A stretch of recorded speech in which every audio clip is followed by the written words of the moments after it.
Cholesterol is our precursor for our main sex hormones like progesterone, testosterone, and estradiol, but it's also a precursor for cortisol. And in a balanced state, we should be getting a response through all of them. In a state where we're needing more cortisol, we can see those pathways are going towards that cortisol response instead. They actually have a term for it called cortisol steal. Health and wellness is confusing. There's a new trend every week. Everyone's got an opinion, and half the time you can't tell what's legit and what's just good marketing. And we get it. We're in it too. Welcome to Dialed In Health. I'm Melissa Goodwin. Every episode, we bring in the people who actually do this work. Providers, practitioners, the experts who see clients and patients every day. We ask the questions you'd ask if you were sitting across from them so you can find the right people, make better decisions, and feel confident about what's out there. Whether it's peptides, gut health, water quality, ADHD, biohacking, or something you've never heard of, we're covering it. So let's get into it. Let's get dialed in. What if I told you the reason you can't lose weight has nothing to do with your diet and everything to do with the hormone that most people don't even know is working against you? So today I'm sitting down with Dr. Jessica Pearson, a physician, an Air Force veteran, a CrossFit coach. I mean, what don't you do? I'm not sure. It's like the list goes on. And the woman that her colleagues called the hippie doctor because her patients kept getting better and didn't need surgery. So I'm so glad to have you on the show here today. Welcome, Dr. Jess. Thank you. Glad to be here. Great to have you here. So tell us a little about, you've got a great story. Tell us a little bit about how you went from the military to now owning Prairie Roots. Yeah. So I guess I can tell you, I signed a military contract while I was in medical school. It's called the HPSV, and went to residency after med school. And then following that is when I did my Air Force commitment. So I owed 4 years to the military for that scholarship or that contract. I loved it initially. I was working in San Antonio, Texas at Army Medical Center. Huge hospital, bigger than San Antonio here. I was running 10 labor rooms at a time with residents. There was 24 residents that I helped be in charge of, and I was operating, doing all the things. Loved it. It was great. It was chaos, and I kind of thrived in that environment. And then COVID happened, and COVID just kind of changed things, changed the atmosphere of the hospital. It changed how I viewed medicine, and I just wasn't happy there anymore. So when my military commitment was up in 2022, I was starting to look for other jobs and just couldn't get myself to sign a hospital contract. So I dabbled a little bit for a while. Like I was kind of telling you before, I would pick up relief shifts over weekends and run labor and delivery. And I didn't mind that. It helped me keep my skills up. But ultimately, I transitioned into the functional med world because that kind of fits more my personal lifestyle. I tend to be a minimalist and love to be in nature. So I wanted something that fit my lifestyle more. And that's kind of how I found functional medicine. So tell me, how did you earn the hippie doctor title, and how was that bestowed upon you? Yeah, so it kind of started in the military. I started there was a program called ABLM, or American Board of Lifestyle Medicine, and the Air Force was actually starting to get interested in it. So they were releasing coursework that we could do for free. And so I started doing some of those webinars and some of their short courses and really enjoyed it and started applying some of it to my patients of like, oh, let's try some lifestyle things. And I had a couple patients, who were scheduled for surgery who was like, well, let's try these things because they really didn't want surgery. And their menstrual cycles improved with that. And we canceled their surgeries. And so I had a couple other colleagues who, they would have a patient that they'd have scheduled for surgery and they wouldn't necessarily want the surgery. So they'd be like, hey, do you want this patient? Because I'm going to keep operating and you can have this patient. Sure. So they kind of just started pushing those patients more towards me a little bit so that they could take the more surgical ones. I love to operate. It's really fun, but I also found it so much more rewarding to be able to use nature and lifestyle to allow the body to self-heal. It's kind of cool. So tell us a little bit about, you'd mentioned you experienced, you have your own story about how you started noticing the hormone cortisol and what it can do to your body and hormones. Is there any of that you want to share with us a little bit about how you started to pay attention to cortisol as one of the root causes of some of our disease? Yeah, I can touch on my personal story a little bit, just because it's part of what made me the most passionate about it because I've lived it too. So around the time that I was leaving the military, there were some other big life changes going on for me too. I had lost my grandmother, which was really hard for me. I was leaving the Air Force, which had been my secure job for 4 years, and I was heading out on the road with my now ex-husband in an RV. At the time, I thought I was doing really well because I was training for a half Ironman. I was doing CrossFit probably 6 days a week. I was very physically active, but I was also fueling myself, and I was getting really good sleep. So I thought I was doing all the right things, but my cycle started changing and I was fatigued all the time and I couldn't really figure out what was wrong with me. So I did a Dutch test. I was kind of getting into the functional medicine side of things and found that my cortisol levels were through the roof and my hormone levels were essentially depleted in the postmenopausal range. So I actually visited with Cheryl, who's now my business partner, because I knew she was doing functional medicine, to help me figure out these Dutch results since I hadn't really used that testing before. And she told me to calm down my fitness training. Okay. And take it easy with my intensity. And I said no. Yeah. I eventually caved and took about a week off and did basically just walking and yoga and felt a significant improvement. And so that's kind of what started my journey into, okay, the rest and recovery thing is really important. And your cortisol levels really play a major role on how your body functions. For those of us, and I can't say that I'm anywhere near the athlete that you are, but for those of us that were maybe trained as athletes, that it's like you go hard, you train, you like whatever it takes, right? For those of us that have learned that way, trying to settle down, or I don't know why I say settle down, but trying to find a way to calm down or have a workout where it feels like yoga, it feels like this doesn't feel like a workout. This doesn't feel like relaxing. It's almost stress inducing. How did you get over that? Patience, just repetitive. The first couple times I went, I knew it was good for me. I knew that I needed to learn how to just calm my nervous system down. So the first couple times I went, it was just kind of forcing myself through it. And then,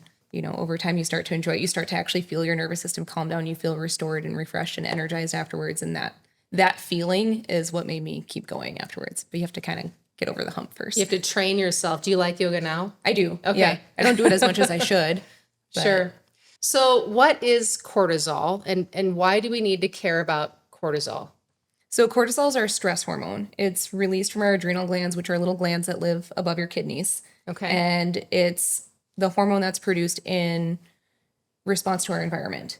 I actually heard a really interesting quote the other day that I feel is very fitting for cortisol, but they said the same boiling water softens a potato and hardens an egg. So it's kind of interesting because that's cortisol, right? So cortisol can be very helpful. It can help you react to a stressful environment, but if it's too much, it can also be harmful, right? So softens potato. So it's hard to know if it's, how do we know if it's helping us or if it's hurting us? Based on your symptoms. Okay. So we can start to see the effects of cortisol if it's chronic, or if you've had chronic stress, whether it's physical, emotional, what have you. You can start to have symptoms of brain fog, mood swings, weight gain, just overall fatigue, that wired but tired feeling. So, and you typically know because you just don't feel yourself. You don't feel. Are there different symptoms in men and women, or are they the same? What do you see there? They can be similar, but because women have cycles, they tend to see the changes a little bit more because it's affecting their cycles then too. So, okay. How does the cortisol interact with other hormones? Ooh, this is like my favorite thing. This is where my graph comes in. Okay, let's hear it. So this is where I kind of start going into, I like to explain HRV first because I feel like it helps you paint a better picture of what is kind of happening with your cortisol. Okay. So what is HRV first? Yeah. Yes. HRV stands for heart rate variability, and it's the variation in your heart rate as you breathe. It's actually an indirect measure of our well-being because it uses your breath and your heart rate to determine what your nervous system is doing.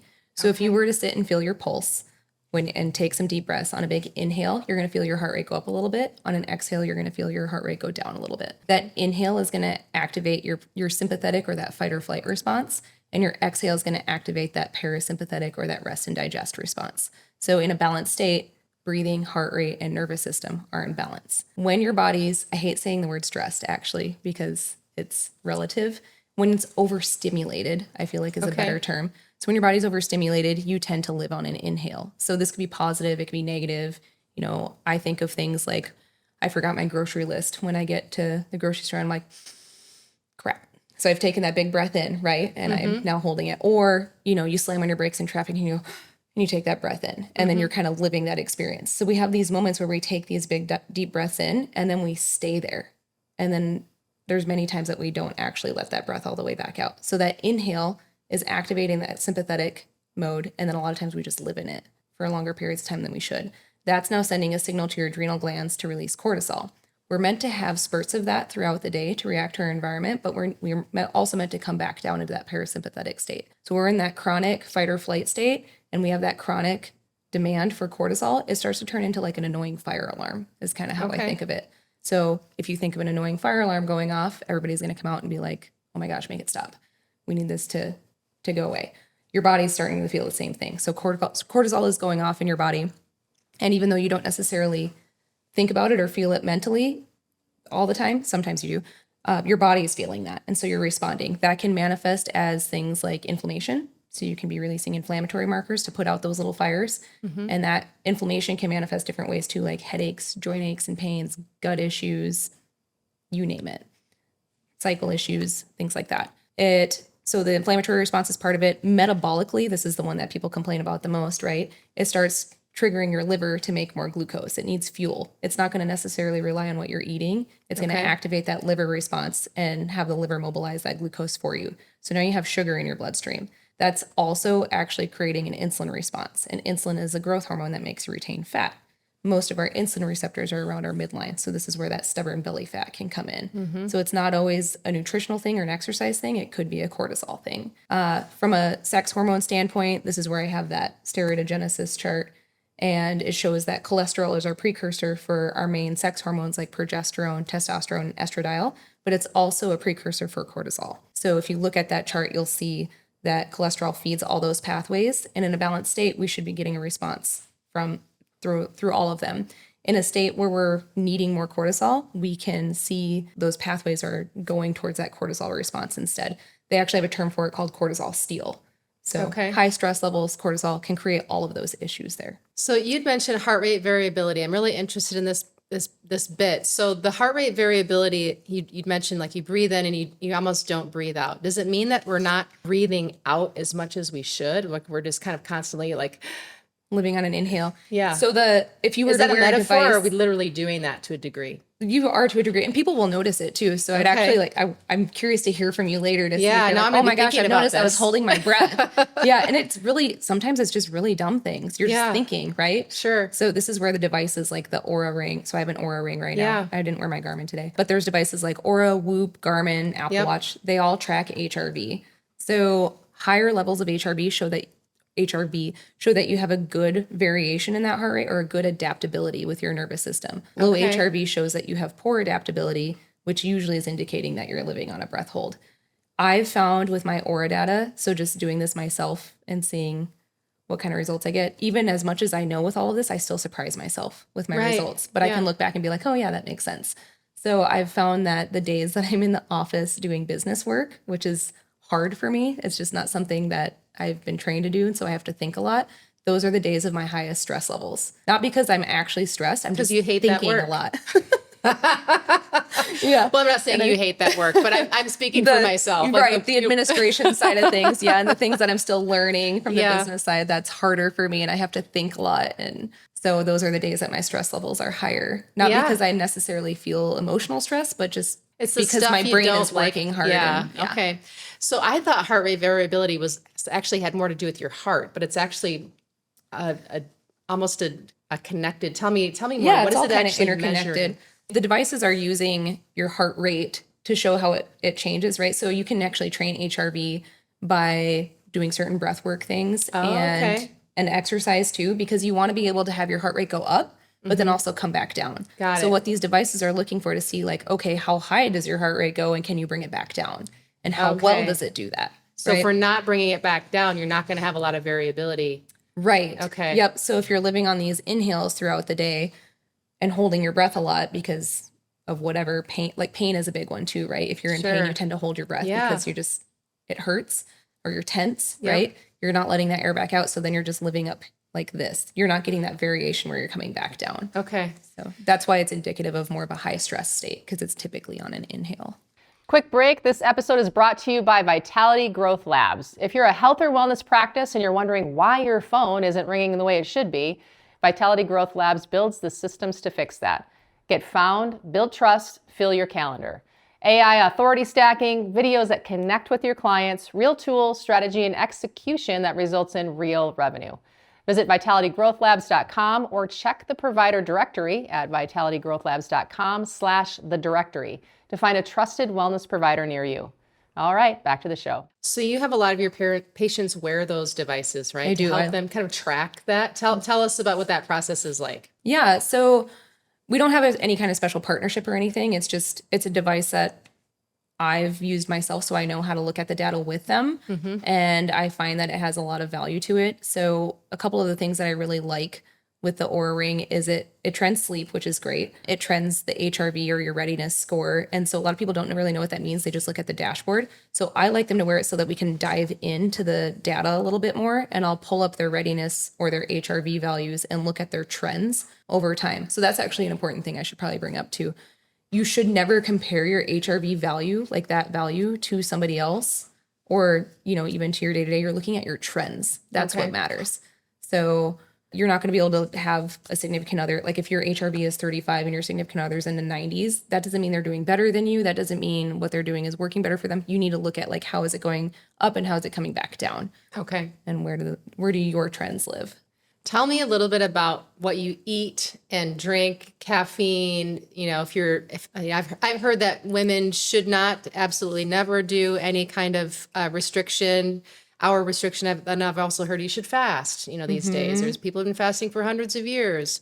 Yeah. So how does that affect your cortisol? Yeah, that's a really good question. It's one of the more frustrating things that people face too, because there is a lot of information out there and it can be overwhelming.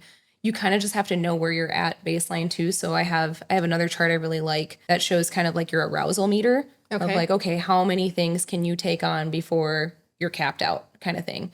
And there's certain things in our day-to-day that can actually increase that stimulation meter that we may not really recognize. So we don't think that it's causing an issue, but when it's stacked on top of a bunch of other things that you're doing, that's when it starts to become a problem.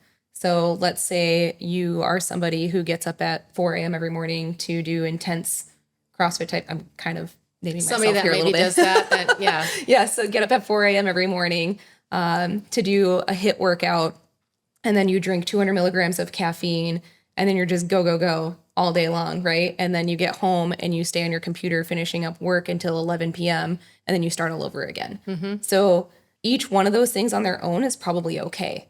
But when you've stacked all of those up to now your stress meter is up to here and it's never really coming back down because now you're not even getting the sleep recovery you need, that's when it's a problem. Right. So I've got an idea for you, an invention. You can, what did you call it? The meter? Like a stress meter? Stress meter, you need a little light on your Oura Ring or something that's glows when it's you've hit your limit, go for a walk, or you hit your limit, go do something that, go chill out and pet your dog or something. Right, yeah. And it does kind of tell you that to an extent. So there's a stress chart on there that I really like to go through too. And the Oura, I believe it tracks data every 5 minutes or documents data every 5 minutes. So it gives you a lot of data points throughout the day where you can see where you in. I think there's 4 categories. It's the top one, stressed, and then engaged and relaxed and restored. So there's kind of 4 categories. And you can see what I tell people a lot of times is you can spend time in the stress zone. That's okay. Sure. But you also need time in the restored zone. So when your stress zone is outweighing your restored zone, that's when it's a problem. I hate the restored zone. I got to figure out a way to get into the restored zone and it because it's hard for me. And what's interesting, you said some patients don't know when they're stressed. I feel like I'm not, I just get to a point where I literally lose my shit or I get sick. Those are the 2 things. And then I'm I guess I was kind of stressed out. And the next day I'm okay, I should probably not do that again. And I do it again. Yep. So how do you help people recognize that this might be your limit? This is where you're at and you need to figure out a way to stay in this zone so you don't go too high. Yeah, this is where the Oura data is really, really good for that, because the people who are I'm this way too, like me and you, we almost need that feedback. We need something else on paper to be hey, this is actually affecting you. Right. So this has been really impactful for me even now, even though I'm I know there's days where I'm I'm just going to take it off. I don't really need it. Yep. And then I'll take it off for a week and I'm I don't feel great. And I'll put it back on. I'm I fell off track again. So I'm one of those people who we're go-getters. We are high achievers and we want to constantly do all the things, that sometimes we just need that reminder on paper of like, oh, hey, yeah, you actually pushed it a little too far. Some people are better at recognizing it clinically. Sure. Where they're like, wow, I've met those people before. And I'm like, how do you know? Are you just making excuses? Or, I'm that person to myself too. So, I look at other people that way, not intentionally, but just because I hold myself to that standard too of like, oh, am I actually tired or am I just being lazy? So then if somebody doesn't have data, I'm like, how do they know? Are they really They're more that in tied to their tune? body Yeah, or something than So. And I think we do tend to live in our heads a little bit more now too, with our screens and our, everything is digital and connected, and probably not as connected to ourselves and the ground that we're standing on as maybe some people are just better at that than the rest of us. And that's kind of what, like, I'm saying that more just, so I should have, I guess, phrased that in a way of like, I'm not as good at being in tune with my body, but some people are just really good at knowing. Right. So tell me, caffeine, good or bad? Should I be drinking? I hate green tea. I make myself drink it sometimes when I start getting a caffeine headache. Again, like I'm the obvious, the one who like pings the top end, and then I'm like, okay, I've almost died. I got to go back. Yeah. Or I've got a horrible headache. I got to drink green tea for a while, and I hate it. Yeah. So tell me about. Coffee's delicious. So. What's that? And coffee is just delicious. It is so good. It smells delicious, and it gets that little. I get the good jolt. So tell me, how does caffeine and green tea and all of that affect cortisol? Yeah, so there's different forms of caffeine that are, like depending on the milligrams you're getting and where it's coming from. In general, as much as I hate to say it, coffee is probably not the best for multiple reasons. Yeah, I don't want to hear this part. It can be hard on the gut depending on, your GI function in general. It's acidic. So if you have stomach ulcers or acid issues or anything like that, then it's probably not a great option for you. If you have bladder issues, it's probably not a great option for you. And it depends on where you are with that whole stimulation meter, right? So I usually have people try to go caffeine free for minimum 2 weeks, if not more. So I usually have them do a trial first because not everybody's super caffeine sensitive. And some people actually are fast metabolizers of caffeine. The caveat to that is even if you have the gene to be a fast metabolizer for caffeine, if your body's stressed, your liver is not functioning at its best. And so it doesn't necessarily detox as well as it could. Okay. So you can do genetic testing and be like, oh, I'm a fast metabolizer of caffeine, and still at a certain moment not metabolize it as quickly as your body's capable of metabolizing. So going caffeine free can help. Yeah, I don't like hearing that either. You're telling me all kinds of things I don't want to hear. So tell me, how do you test for cortisol? Okay. We've got the ring or the Whoop band that can measure your HRV and some of your stats, but how do I know where my cortisol is if you're like me or like you, or you're not as connected to your inner body and know where you're at? So you can test it in blood, urine, or saliva. Okay. The best way to test cortisol is to get what we call a diurnal sample. Okay. So where you get multiple points measured throughout the day so you can see the pattern. Okay. So we want to see cortisol peak about 2 hours after waking and then kind of make its way back down before bedtime and then be low overnight. So a point in time blood test, which a lot of people will end up getting, they're like, oh, I had my cortisol testing, and they'll come in with this one lab. I'm like, that doesn't mean anything to me. Okay. Because it was a 1 point in time test and I have no idea what you're doing throughout the day. Urine testing is okay. It's not going to give you, so like if you test, it's still good because it can give you a sample. So the Dutch test, I use a lot, the Dutch Complete, it'll test it in 4 different time frames. But like your morning test is going to be accumulation of your cortisol all overnight. Okay. So the most accurate way to test it would be saliva, because you're getting what your cortisol level is in that moment through your saliva. So that's where you're going to get, like, if you have somebody who's really, really struggling with cortisol issues, then I'll do salivary stuff. A lot of times I'll just do the urine one because it is easy and you can do it with the hormone testing on the Dutch. So those are my 2 ways. And then what do you do? Because what we always hear with stress is like, you should breathe, you should meditate, you should sleep better. Nobody does that. Nobody does any, I shouldn't say nobody. Most of us don't do those things because we're doing the other things that we're not supposed to be doing. How do you treat cortisol? There's a lot of different approaches to this, but a couple things that I'll say when I'm just trying to get people started is I'll list the things to try to reduce or avoid as much as possible. So if you already have a lot of stimulation internally, you don't need external stimulants. So try to reduce or eliminate those as much as possible. Those things are different for everybody, but common ones I see are caffeine, sugar. Children. children, yeah. Poor sleep, which kind of ties with alcohol too. So alcohol is actually one of the biggest contributors to low HRV, not because of that necessarily because of the alcohol directly, but because of how it affects sleep. Because I think they've also done a little bit of review on time of day too. So closer to bedtime, alcohol use is actually worse than daytime. Not trying to encourage anybody to day drink, but but if you're gonna drink in the morning. Maybe we should scratch that. But alcohol is one of the bigger issues for HRV, primarily because of how it affects sleep. Okay. Pain, chronic pain, excessive worry. That's where children probably come into play a little bit. Yeah. You know, there's a whole laundry list of things that are stimulating to people. And so you kind of just have to I always tell people to make a list of the things that you find stimulating, whether it's good or bad, and see where we can make adjustments. And then the other big thing is to try to activate your parasympathetic response as much as possible. Yeah. So is that the breathing out part? That's part of the breathing, but there's a little more to it. So we have this nerve called the vagus nerve that activates the parasympathetic nervous system. And there's certain points of our body it runs through that you can try to target. So it runs through inner and outer ears, your vocal cords, and your diaphragm. So where is this? So I haven't read this book. I know everyone's supposed to read the book, The Body Keeps a Score, a vagus nerve book, right? Yes. Where is the vagus nerve? So it runs honestly through your whole body? Pretty much your whole body, to a lot of your vital organs, everything like that, to activate that parasympathetic response. But it's one of your cranial nerves, so it originates from the brain. Okay. And it's just one of our big ones, one of the bigger cranial nerves. But that's why I kind of point out the key areas it flows through, because those are the areas you can target more easily. So inner and outer ears, vocal cords, diaphragm are kind of the ones I mention a lot.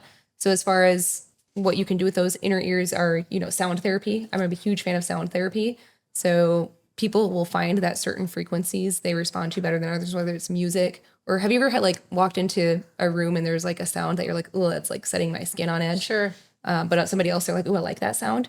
Everybody responds to different frequencies. So you got to find the frequencies that work for you. So I like sound bowls. Electronic EDM. Can't do it. I don't know if that's what you're talking about. No, but I think of crazy. Like sound bowls. So those are meant to be, those are typically at frequencies that most people find calming, but every now and then there's probably one that you don't like. There's also a really cool, I found came across my Instagram where a guy puts salt on a table and on a metal table, and he takes rubber mallets and rubs them to create sound. Yeah. And the salt makes patterns. That's crazy. And as he changes, and we're made up of 70% salt water. So it makes sense that we respond to frequencies, to sound frequencies like that. Yeah, it does. Grateful Dead. Yeah. I've also tried to make myself love the Grateful Dead. Can't get into that frequency either. Yeah. I don't know. No. I'm sorry if Grateful Heavy Dead metal, fans. screamer stuff. No. All right. So last question around the cortisol thing. So as we think about, you treat a lot of women, menopause, perimenopause. How do you know if it's perimenopause, menopause, cortisol, other things going on? How do you help untangle all of that complexity? There's not really a stepwise approach to it. It's this is why I like to do my long visits. So I'll spend 90 minutes in my initial visit just kind of nitpicking everything that they have in their past history along with all their current lifestyle habits. Okay. And then we'll just go through and start trying to chip away at the easy target stuff. So sometimes it's a combination of everything, right? It's a combination of lifestyle factors. Maybe they are in perimenopause and there's obviously nothing you can do to stop that. It's just part of nature. But there are ways that we can try to balance that. So that's where hormone replacement therapy can be really, really helpful to try to create a balance there with the hormones so that you don't have that added stress of things fluctuating nonstop while you're also dealing with kids and work and trying to reduce caffeine and all the things. Right? Yeah, trying to drink green tea. Yeah, yeah. All right. So I have a few true or false kind of statements. So I'll be curious what you think of these. Stress is a mindset. Not necessarily, because it can be physical. Okay. Too. Yeah, stress is your reaction to your environment. Okay. So can you change that? Can you change your stress response? Your response, that's a good question. I believe you can. Yes. I think with that's kind of like where HRV training comes into play, learning how to activate your parasympathetic response. So, and you've probably seen people like that too, where, something crazy will happen and one person really reacts and the other one's very calm. Mm-hmm. So they've learned how to adapt. Yeah. Yeah. So I think you can certainly adapt to it. Yeah. All right. If you want to lose weight, you just need to calories in, calories out, exercise more. Okay. It's so complex. Weight management is so much more complex than that. And for everybody out there who's like frustrated with that, is that something you help people Yes. navigate as well? Yep, 100%. And it's Okay. different for everybody. It's individualized for sure. Coffee is fine. It boosts your metabolism. I've also read like somewhere that coffee helps protect against cancer. Is that like, I don't even know what's true. I just like it. So I listen to everything. Try to that find says all the it's things good. that, Yeah. yeah. Because I'll say that about wine too. Yeah. You know, it has resveratrol. That's It's made from grapes that have Resveratrol, resveratrol, yeah. and it helps for longevity. You know, so I think in moderation. Okay. So because it's a stimulant, that's where it's meant to help with weight management because it stimulates you and it sometimes can even suppress appetite a little bit. And so there's multiple layers to that. It's not just like coffee just does this. Sure. Because obviously if you have too many stimulants already and you add coffee on top of it, now it's detrimental. It's not Right. helping you. I did go through the Starbucks twice before noon today. I might need to dial it back a little bit. All right. So you need hormone replacement as soon as perimenopause symptoms start. No, false. Okay, tell me about that. Not everybody needs hormone replacement. So some people are able to go through that transition with no issues. And I can't tell you what the secret is to that necessarily because everybody's, again, so different. And genetics play a role into that. You know, there's so many different factors. But what I typically tell my patients is let's try the lifestyle things first and see how you respond. And if at that point we're still not quite getting symptom relief, then let's consider doing some hormone replacement. Okay. Wearables are expensive toys. I have a feeling I know how you're going to answer this one. I mean, I guess in a way I could consider it a toy. For me, it's like a toy because I'm a nerd and I like data collection. But it's a great tool. It's a great resource. Yeah. Especially for people who have a hard time recognizing when they're stressed. Right. Yeah. You have to meditate an hour a day to lower cortisol. It's helpful. Do you I would meditate? say I try. Yeah, it's hard. I'm not perfect at it. I admire the people who can do it daily. So I certainly try, but every day is different for me. And this is where we can get into some of this stuff of tools that are helpful for that. Yeah. What about cortisol supplements? Are cortisol supplements a scam? It depends on what it is, I guess. You could argue that with a lot of things, right? So they can market it. Depends on what's in it. It depends on how your body responds to certain things. So like ashwagandha is a great example of that. Ashwagandha is a great calming adaptogen that works for many people, but it doesn't work for everybody. Okay. Ashwagandha is one of those things that's in a lot of cortisol supplements. There may be some out there that have the same ingredients as another supplement, but they like change the dosage just a tiny bit and then upcharge it $20 extra. That's probably a scam. But so that's where it's like, I don't want to say it's not a scam, but I don't want to say it is a scam. Definitely don't buy anything on Amazon. I would, if you're buying supplements and you're spending money on them, it's worth going directly through a reputable company and making sure that you're getting the actual product you're ordering. So I will say that. All right. Well, this has been a great conversation. I appreciate it. I feel like I know a lot more about cortisol now. I'm thinking already like how am I breathing out? So I'll be thinking about that probably for a while. Don't hold your breath. Don't hold your breath. So for anyone out there that wants to find you, how do they find you and any of your partners here at Prairie Roots? Yeah. Tell us a little bit about how to get in touch. So we have a website. You do? www.prairierioots.com. That's crazy. I know. We're on social media. So we are currently on Instagram and Facebook. We don't have a TikTok account or anything. Working on creating a YouTube channel so that we can do some educational stuff. But our information, you could Google us, get our phone number. You can email us at hello@prairieriootshealth.com. But all of that information, that contact information is on the website or on Google. All right. So you can find the Prairie Roots Health website on the link in the show notes below. I will also link to their social media accounts in case you want to check them out on Instagram or Facebook. And thank you, Dr. Jess, again, for being on the show today. I know you helped a lot of people by sharing this information. And if you're curious and you don't know what your cortisol is doing, get in touch with Prairie Roots Health. We can help. Thanks for being on the show. Thanks for having me. Hey, that's our show. If someone came to mind while you were listening to this, if you thought, hey, my sister needs to hear this, or I should send this to my mom, or my buddy would get a lot out of this, please share it with them. Just hit the share button and send it their way. You never know what one conversation, one episode, or one piece of information can do for someone who's been looking for answers. And if you haven't subscribed yet, please do it now. It takes 2 seconds, it's free, and it means you won't miss an episode. We've got incredible stuff coming up, and I don't want you to miss any of it. And if you're a health or wellness provider and you want to be on the show, we'd love to hear from you. There's a link in the show notes to get in touch. We're always looking for people doing interesting work who want to share what they know. And one last thing, I get asked all the time about the products and brands I actually use. So I've put together a list of sponsors and favorite products that have worked for me and my family. If you're curious, that link is in the show notes too. Thank you for being here. And I really mean that. I'm Melissa Goodwin. The line is open. See you next time.